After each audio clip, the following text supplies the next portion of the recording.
An unknown respiratory illness in dogs is circulating the U.S., and here's what you need to know as a pet owner. It's spread by direct contact, so sneezing, coughing, respiratory droplets. So dogs that share water bowls, toys, food bowls are at risk, and then dogs that are in like close proximity to each other are at risk.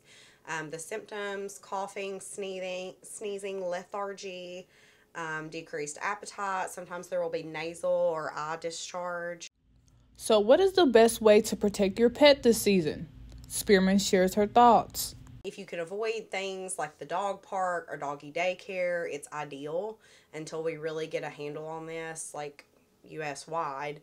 However, that's not always possible. So if it's not possible to avoid boarding your dog or taking your dog to the groomer, just really making sure that they're up to date on all their vaccines. Studies have shown that the illness has been resistant to antibiotics and can potentially be fatal.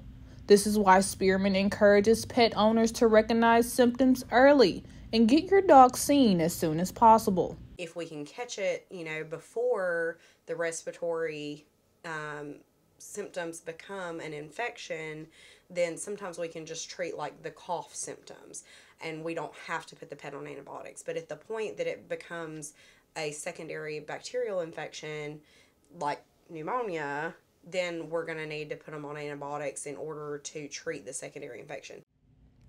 The Jackson Animal Clinic explains that the viral respiratory cases in Tennessee have been very low and all have been treatable so far. If you notice any cold-like symptoms in your dog, you should schedule a visit with your local vet. Brianna Hardiman, 39 News, Jackson.